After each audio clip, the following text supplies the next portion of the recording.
Hi there, brave fundraisers, and welcome to episode 64 of the Fundraising Bright Spots podcast.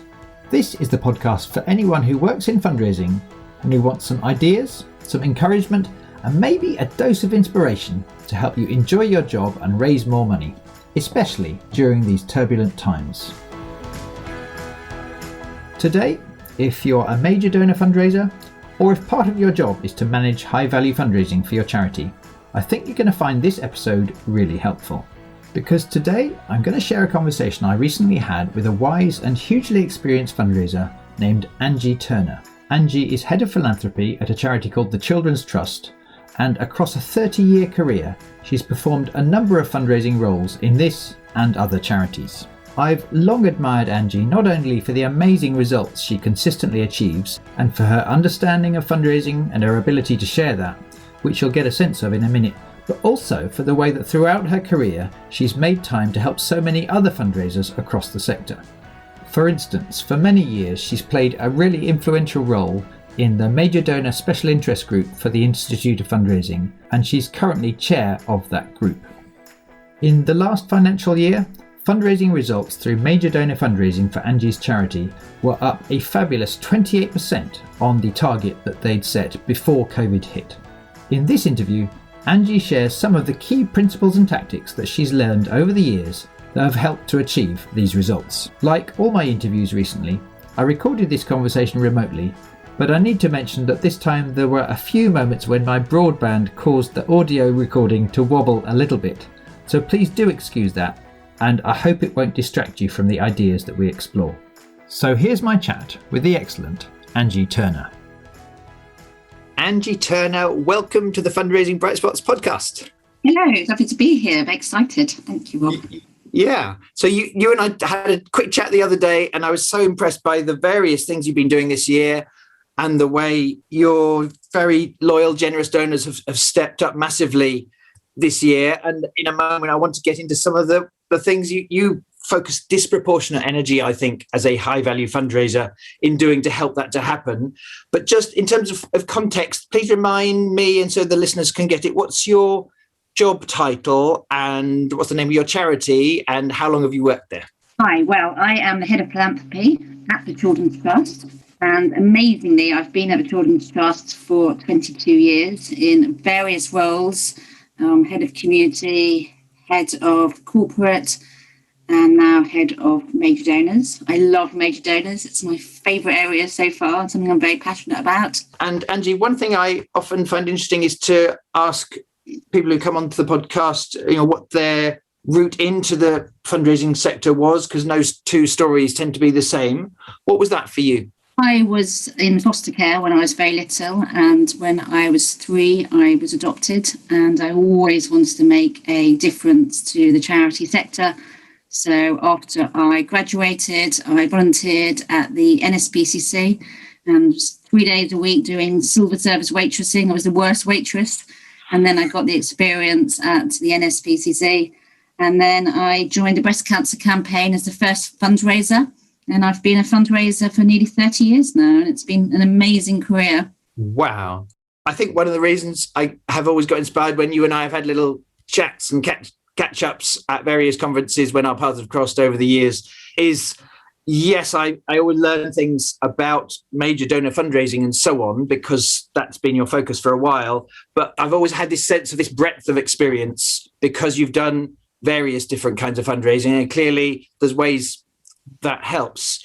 In terms of today's chat, I would like it to be primarily about that high value space. In a moment, I'd love to hear some things you found that are even more important than ever during fundraising in the pandemic. But just to set the context, you said to me before that your donors have been amazingly generous at a time when clearly fundraising has been hard in certain other areas. You've done really well even in terms of really top line results. What have the results been for your last financial year during the pandemic? We had a very ambitious target at the beginning of the year, and I was pretty petrified. I think I was going grayer by the day, but we have had an exceptional year. And I'm very proud to say that at the end of the year, financial year, we were 28% over our original target. Oh, my goodness. Very much grayer now. Yeah, well, I mean, goodness knows. these are extraordinary things. I mean, I'm fortunate to talk to lots of fundraisers who are working their socks off and who are managing to succeed. But I also know how hard it is for lots of charities and lots of fundraisers, and they're working their socks off, and it hasn't worked out that way. And it has been my experience that when someone does consistently well year after year, it's usually not luck, and it's usually not just about a particular, brand that is attractive. For instance, there's usually reasons why consistently they're managing to get these really impressive results. And one of my joys for the last many years is trying to find out what those people spend their focus on, and maybe how they see the job. So if that's okay, I'm guessing you've had to do lots of different things this year, but if you were to start me off with one of the key ideas or principles that has remained important this year, what would it be? I think one of the really, really key things is really getting to know your donors. Who are your top 10 or your top 20 donors? Where do those donors live? Who they are? And really, I always think I'd say to a new fundraiser, treating your donors like your godparents or your great aunt. How would they want to be treated? How you do those handwritten cards, handwritten envelopes, the call, not just called from you, but called from the trustees or the chief executive. When those donors feel very valued, they really want to continue making a difference. They're really proud to be making a difference. At the beginning of COVID, we sent out a COVID appeal, and it was fronted by the chief executive. And then we followed it up by calls and personal emails, and donors really gave exceptionally as well. I think that over the years, we've had donors that have only given a really small amount of money, but we know that there's potential for them to give them more. And we treated those donors exactly the same as the top donors. And I think that is absolutely key. So an example was, we had a donor who used to give £40 a month, gave £40 a month for the last 4 or 5 years, but we knew that there was potential for more. So I would always drop them a handwritten note with any appeals, send them nice little emails. Never used to get much response, but I knew one day I did. So I was sitting at my desk at home, sent them a COVID appeal, and I had a call from a donor who said, we know that you were giving you a small amount, but we would like to give you a large donation, and we want to do a match giving appeal, and we would like to give you £50,000. I think I nearly fell off my seat. I think one of my highlights of my fundraising career. Yeah. It was absolutely brilliant. We then launched another match giving appeal with this donor, and we raised an additional £50,000. So their donation enabled us to raise over £100,000 plus gift aid. And this is a donor who gave us £40 a month.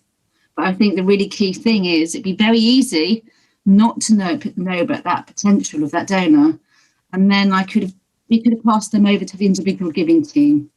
So the really, really key thing is, I think, is how you treat all your donors and knowing who your top donors are.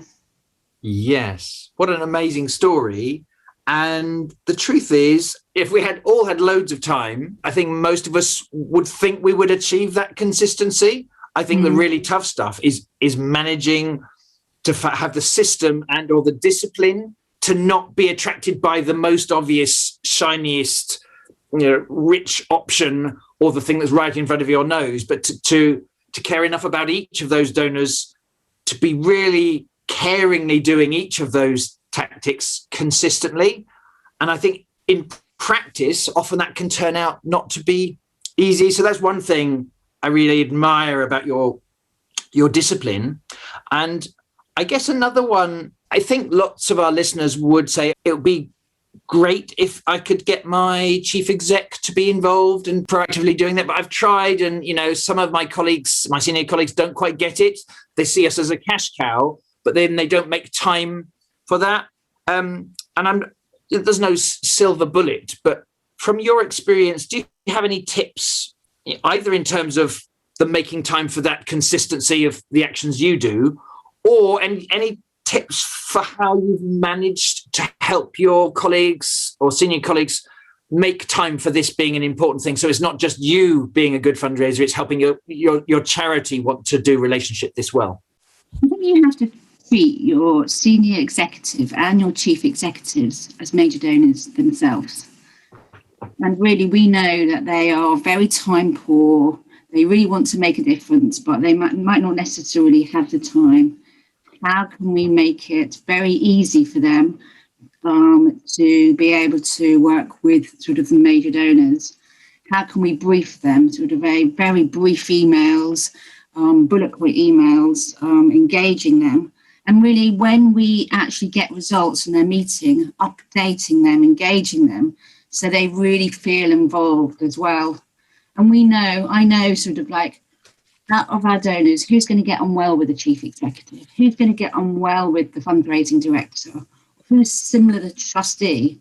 And actually pairing our donors up with a key person that they will engage with, and then really having stewardship plans for each of these donors with the chief executive. So the chief executive might call up, say, 6 or 7 donors every quarter, and he will have his sort of top donors. He will know, I will prepare documents, I will prepare letters, and all he needs to do is maybe sign those and edit those letters as well, and really making it as sort of simple as possible as well, and really developing those relationships between the chief executive. It doesn't have to necessarily have to have a lot of time. So I would do the tour, and I would introduce them to therapists or doctors on site. And maybe the chief executive just tops and tails those meetings. But the donor really appreciates that time with the chief executive. I love this, Angie. And what I'm hearing is, at its simplest, you're as thoughtful about how you positively influence and build that sense of doing these things internally as if they themselves were major donors. Yeah. And my sense is sometimes the reason that doesn't happen in their charities is a fundraiser can get exasperated because they feel they shouldn't have to. From their point of view, needing to raise money, surely everyone in my charity can see the value in, we've got to get the money. Why on earth aren't people, why do I have to be thoughtful about kind of sort of going through these steps to try and make that happen? Don't they get it? And my view is, in that moment, you're less likely to, if you're exasperated by it, you're unlikely to really respect what's going on for them and therefore put the effort in. And as soon as you accept, well, okay, right now they may not get it, so because their job is to do finance or their job is to run the organisation. In the moment you don't expect them to get it automatically, then you become willing to do these things. So it starts from a point of, your first point, I think, Angie, was let's work hard to understand the donors. And this second point seems to be work hard to understand the point of view of your colleague. And if the harder you work at that, then the more likely you are to help, work with them to make it easy for them to do. Yes, absolutely. And I think it doesn't always have to be the chief executive. There can be other people in the organisation, whether it's the head of nursing or whether it's a head physiotherapist or whether it's a new trustee. And I think that's why it's so important to use your LinkedIn contacts. Who does the chief executive know? Who does the head of finance know? And linking in with them. And as soon as you've got a meeting with have a donor, really looking at the sort of like the network mapping and who knows who and what would their connection be. I think that's so important. Yes, that's a great point. And I have heard sometimes some fundraisers have got stuck when the one figurehead who they thought was essential and the donor would need to be able to talk to. If that, for whatever reason, that's not possible, often they sort of, that's it, chief exec or nothing. Whereas in practice, it does not need to be that particular figurehead. And I sense there's a real flexibility you've got there's various different ways we could solve the need for the donor to talk to someone with a different level of expertise or authority. And again, it's going back to sort of the great aunt or your godparent. Who are they going to get on well with? Are they Scottish? Do we have like a Scottish director of finance? Or is there somebody that's mad about Chelsea Football Club? I love it when I have a donor who loves Chelsea Football Club, and I know they're going to get on so well with our chief executive. The difficulty is most of that meeting might be about Chelsea. But it's that engagement, and we've had our chief executive been invited to Chelsea matches, and every single letter that they write, he always writes a little Chelsea comment, and it's those things that are so important. It might sound obvious, but it really is building those relationships. It's then getting the chief executive to do little handwritten cards, birthday cards to the donors, all those little things. It's just relationship building. And so what's coming across really strongly to me is just kind of your whole mindset is let's make this as human as possible rather than as formal and on a pedestal and dry as possible. All the richness of the detail of personality is, that's what makes relationship work. If I were to ask you to pinpoint another of the principles that you've learned to give attention to and sounds like has been important even more in the pandemic year, what would the next idea be? I think we've all had to really look at sort of our virtual events. And I think when we started off, we were all dreading it. We thought, oh my God, virtual events, is it really going to work? But they have worked for us.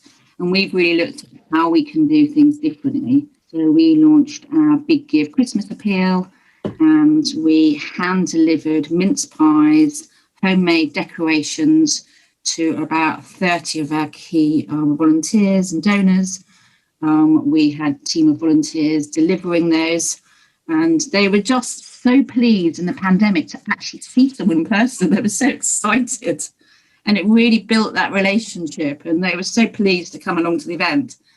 To be honest, they're not going to come along to the event and not make a donation after a nice handmade mince pie from a local baker. So that worked really well. We also did some virtual tours, which was led by the chief executive. People could have a look around site virtually. That worked well. We had quite a few strategy meetings with the chief executive. We were worried about how they were going to work, but they worked really well. And at each meeting, we would invite 3 or 4 different donors. We'd look at sort of who would work well together, who would match, so we had 3 or 4 donors in a meeting with our director of fundraising and our chief executive, just to talk about our new strategy, ask them for advice, and they work really well as well. Hi, it's Rob, and I wanted to jump into the middle of this episode really quickly to tell you about something I'm so excited about, which is the way that our Bright Spot Members Club has been helping fundraisers to not only survive, but also to do really well, to raise funds so effectively during the pandemic. Through the club, our 300 members get access to a whole library of my best training films, as well as regular live coaching sessions to help you handle whatever challenges are coming at you each week. And we've also found that handling these challenges has not just been about getting the right advice or strategy, it's also been about morale. And we've found that the encouragement and help that our members get from each other has really helped them to stay positive. If you're not yet a member, but you'd like to find out more, go to brightspotmembersclub.co.uk/join. That's brightspotmembersclub.co.uk/join. I would love to welcome you to the club and do my utmost to help you succeed in your fundraising. For now though, back to the interview, as I asked Angie how she plans activity to build relationships with major donors. In terms of your approach to your pipeline and to looking after the many donors, especially those who are initially might feel able or want to give at a smaller level, what's your approach? Having a clear strategy and pipeline is absolutely essential. You really are going to need to know who you're going to approach during the year, who are your top 10, 20, 30 donors, how are you going to approach those? So donors who give you £100, you're going to treat very differently to donors who give you sort of 20,000. And maybe it's the donors that give you 20,000 that are going to have the private calls with the chief executive, or they are going to be having handwritten cards as well. So having a clear stewardship plan for each area of your donors is really important. And then meeting regularly to talk about your pipeline. I think it's very easy to have a number of donors on your pipeline, and you just need to meet regularly about how you're going to approach those. Who is the best contact? Contact mapping is absolutely essential. So some of these donors, we don't know them yet. They are quite cold. how are we going to be able to contact them during the year? Who's going to be able to introduce us to them? And some of them we have to invite to our events and they never apply. What is that golden thing going to be that's going to make them attend that event? Is it the location? Is it someone else that's going to invite them? But for every single person, we have to have that sort of strategy and that sort of golden sort of moment. What's going to change it for them? And what I've found is that lots of people aspire to be that thorough, and for a variety of reasons, it doesn't quite happen. Then they feel guilty that they haven't got such a plan for some of their donors. I'm curious, what I've observed is it doesn't need to be the biggest document. The fundraisers who do well, they're okay if it's, a relatively short, can be even half a page, can be a page. I'm curious about what your approach would be, how you manage to actually follow through on this, sensible principle. And the second thing is just in practice, I'm guessing you devote some thinking time to the solving of these problems, but is it also true that, once a month you have a catch up and there's one or two colleagues who join you for these conversations? Or just so that our listeners can get a sense of, in practice, what have you learned, A, to create the plan, and B, to do the creative seeing of connections? So every month we will have a meeting with the sort of fundraising director and a couple of the heads of department, looking at these key donors. What are the actions that we've done this month? What are the actions that we need to do? And actually having that in the diary is absolutely essential. If you've got a database, setting yourself reminders. I know from going to your training many years ago, how you would encourage everyone to make those 3 calls to those donors. And I think being at home, sitting at home by yourself, it's sometimes pretty terrifying to call up one of these donors. But then just again, going back to that godparent or the aunt, and what are those 3 things you want to tell them? And actually asking them about themselves and how they're coping and just thanking them. I think it's so important to call your donors. And even if that is your strategy, you're going to call one donor, every donor is going to be called at least once or twice a year. You're going to do them a handwritten letter. And sometimes my team get a bit mad, but every single envelope is always handwritten. We don't put anything in a window envelope, always handwritten cards. All those little things really make a difference. And they can be your strategy. It doesn't need to be a big, long strategy. It's just like, what are those key things that are going to make their difference with each and every donor? You might just need one single thing. So for me, another example would be, I met up with a donor who lived in Essex. I knew that a young person who joined the Children's Trust was about 3 miles away from where he lived. I updated him about him. And then every time I met with him, I'd give him a little update about Albie. He first gave a donation of £200. 5 years later, he's pledged a donation of £10,000. And it is really that personal contact. Storytelling is absolutely essential. If you can't be passionate about your charity, tell those stories that really relate to those donors. That is absolutely essential. Thank you, Angie. And there's another thing from when you and I were talking the other day. I remember you saying how hard you and your team have worked at match giving appeals, and that's really been successful this year. Remind me what the gist has been in terms of that kind of activity. And then after that, maybe we could hear any tips you've got about making them work in practice. So during the year, we had 2 big give appeals. One was for Christmas and one was for our COVID appeal. And we raised, the target for each of those was to raise £50,000, and we matched those as well. So that was great. And then later on in the year, a donor wanted to make a donation to us, and it was for £50,000. I asked him whether he would do a match giving appeal, and he said yes. So we wrote to some of his contacts and some of his friends and some of our supporters saying that we've got this match giving appeal. Any donation they will be making in the next 3 months will be matched. and it will be going towards the shortfall for the COVID appeal. So that was very successful as well. And we had donors who normally would give a small amount, who really gave sort of exceptional donations because they wanted their gift matched. And we had also other donors who would give £100 or £200 a month normally, who made another donation of £5,000. So these were exceptional additional donations because it was a matched gift giving appeal. And congratulations. And one thing about it is maybe some of the listeners, it would not currently occur to them as a proactive strategy when talking to the existing major donor, that they might want to and enjoy using their willingness to give in this way.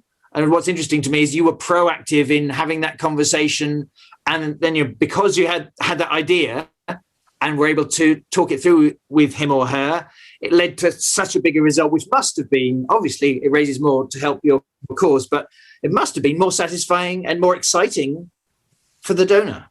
Absolutely. And I remember one of your sessions many, many years ago, sitting in a big room, you were at the front, running around and being very enthusiastic.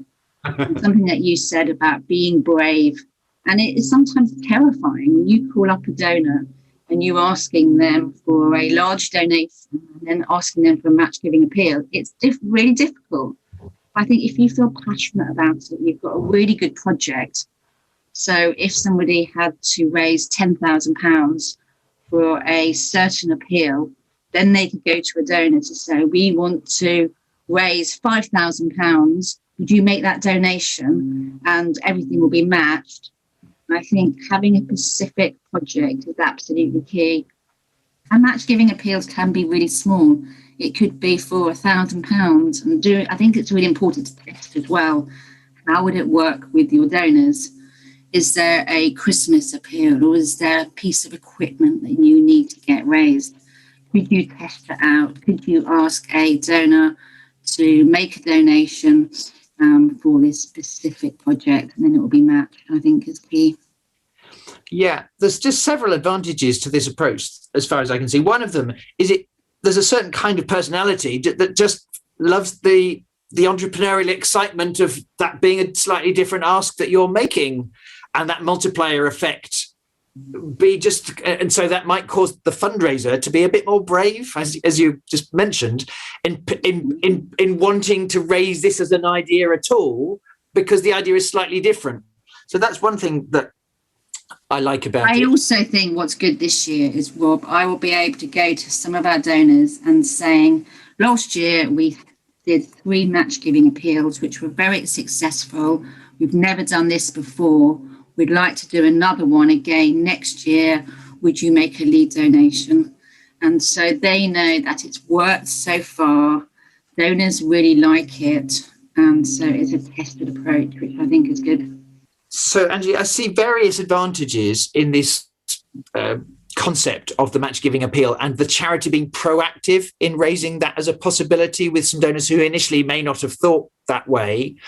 In terms of the feedback you give to the donor as the appeal is running, or feedback they give you that they're enjoying that technique, is there anything you wanted to add? And then secondly, I sense that a key bit of it is not only good to help donors they don't know, but also doing it this way might encourage them more to be willing to share with some of their contacts. Yes, absolutely. I think it's absolutely key to update the donor on their match giving appeal. I'd send them little WhatsApp messages or little emails updating them, or I'd call them. I think it was really important when they had a new donor who'd given to us for the very first time, and how we would never have engaged them unless it was for their matched appeal. Then they could really see not only were they making a donation, but we were getting new donations from lapsed donors, which was really key. We also used social media. So we had a campaign on Twitter with a match giving campaign, and we generated new donors. They wrote to some of their friends and to encourage them to make a donation. And I don't think they would have done that before. So we try to make it as easy as possible, really engaging them and knowing that they really made a difference. And obviously at the end, there was a little handwritten letter from the chief executive with a handmade card made by the children to really thank them as well. And I think it's those little different steps that really make a difference. And that donor were really, really engaged, and hopefully they will be able to do that again next year. I haven't asked them yet, not quite brave enough yet. My goodness, Angie, you've been so busy in this challenging year, not just surviving and maintaining, but doing these proactive things to help your donors and your colleagues make this amazing philanthropy happen. Thank you so much for coming onto the podcast to share some of your examples and the lessons you've learned along the way. I hope it's going to really help our listeners to do more of these things, which they might have some of these ideas, but following through on them is not always easy. And the stories you've told, I think, will really help. So, Angie Turner, thank you so much for coming on the podcast. Thank you. Well, I hope you found Angie's ideas and examples were helpful. If you did, please do remember to subscribe to the podcast now so that you never miss an episode. For a full transcript and a summary of this episode, go to the podcast section of our website, which is brightspotfundraising.co.uk. As I mentioned earlier, we're really proud of the results being achieved at the moment by fundraisers who are in the Bright Spot Members Club, which is the training and inspiration club we run for fundraisers. If you'd like access to our weekly masterclasses and our problem-solving sessions, and to all my best learning bundles and our supportive community, then please do check out the club today. To find out more, or to just dip your toe in and try it for just a month, go to brightspotmembersclub.co.uk/join. Now, I'd like to say a huge thank you to everyone who's been spreading the word about this show to colleagues and on social media, helping us get these examples and tips out to as many charities as possible during the pandemic. I really do appreciate your help. Angie and I would love to hear what you think about today's episode. We're both on LinkedIn, and on Twitter, Angie is @AngieCarterUK, and I am @Woods_Rob. Thank you so much for listening today. Best of luck with your fundraising, and I look forward to sharing another episode with you very soon.